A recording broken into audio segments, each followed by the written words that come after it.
Genesis chapter 30. When Rachel saw that she was not bearing Jacob any children, she became jealous of her sister. So she said to Jacob, "Give me children, or I'll die." Jacob became angry with her and said, "Am I in the place of God, who has kept you from having children?" Then she said, "Here is Bilhah, my maidservant. Sleep with her so that she can bear children for me and that through her I too can build a family." So she gave him her servant Bilhah as a wife. Jacob slept with her, and she became pregnant and bore him a son. Then Rachel said, "God has vindicated me, he has listened to my plea and given me a son." Because of this she named him Dan. Rachel's servant Bilhah conceived again and bore Jacob a second son. Then Rachel said, "I have had a great struggle with my sister, and I have won."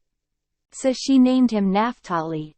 When Leah saw that she had stopped having children, she took her maidservant Zilpah and gave her to Jacob as a wife. Leah's servant Zilpah bore Jacob a son. Then Leah said, "What good fortune!" So she named him Gad. Leah's servant Zilpah bore Jacob a second son. Then Leah said, "How happy I am! The women will call me happy." So she named him Asher. During wheat harvest, Reuben went out into the fields and found some mandrake plants, which he brought to his mother Leah.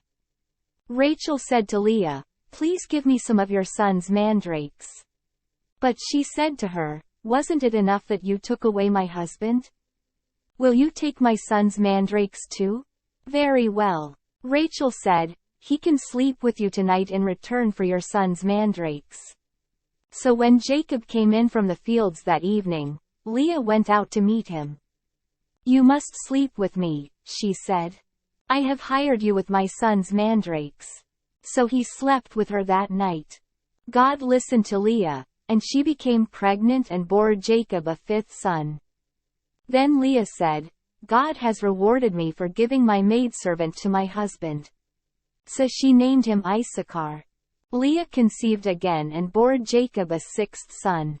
Then Leah said, "God has presented me with a precious gift. This time my husband will treat me with honor, because I have borne him 6 sons." So she named him Zebulun. Some time later she gave birth to a daughter and named her Dinah. Then God remembered Rachel, he listened to her and opened her womb. She became pregnant and gave birth to a son and said, "God has taken away my disgrace." She named him Joseph, and said, "May the Lord add to me another son."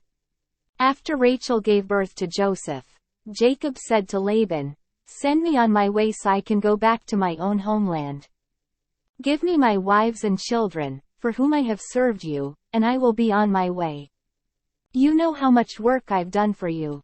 But Laban said to him, "If I have found favor in your eyes, please stay. I have learned by divination that the Lord has blessed me because of you." He added, "Name your wages, and I will pay them." Jacob said to him, "You know how I have worked for you and how your livestock has fared under my care.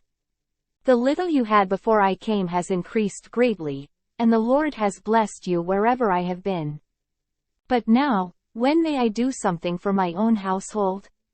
"What shall I give you?" he asked. "Don't give me anything," Jacob replied.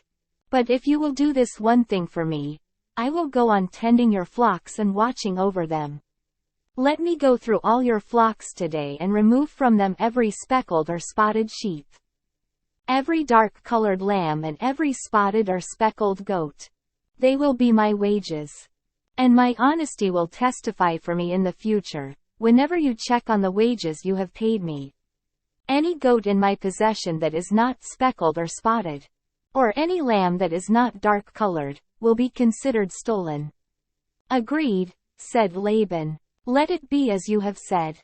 That same day he removed all the male goats that were streaked or spotted, and all the speckled or spotted female goats, all that had white on them, and all the dark-colored lambs, and he placed them in the care of his sons. Then he put a 3-day journey between himself and Jacob, while Jacob continued to tend the rest of Laban's flocks. Jacob, however, took fresh-cut branches from poplar, almond and plane trees, and made white stripes on them by peeling the bark and exposing the white inner wood of the branches. Then he placed the peeled branches in all the watering troughs, so that they would be directly in front of the flocks when they came to drink. When the flocks were in heat and came to drink, they mated in front of the branches, and they bore young that were streaked or speckled or spotted. Jacob set apart the young of the flock by themselves, but made the rest face the streaked and dark-colored animals that belonged to Laban. Thus he made separate flocks for himself and did not put them with Laban's animals. Whenever the stronger females were in heat, Jacob would place the branches in the troughs in front of the animals so they would mate near the branches. But if the animals were weak, he would not place them there. So the weak animals went to Laban and the strong ones to Jacob. In this way the man grew exceedingly prosperous and came to own large flocks, and maidservants and menservants, and camels and donkeys.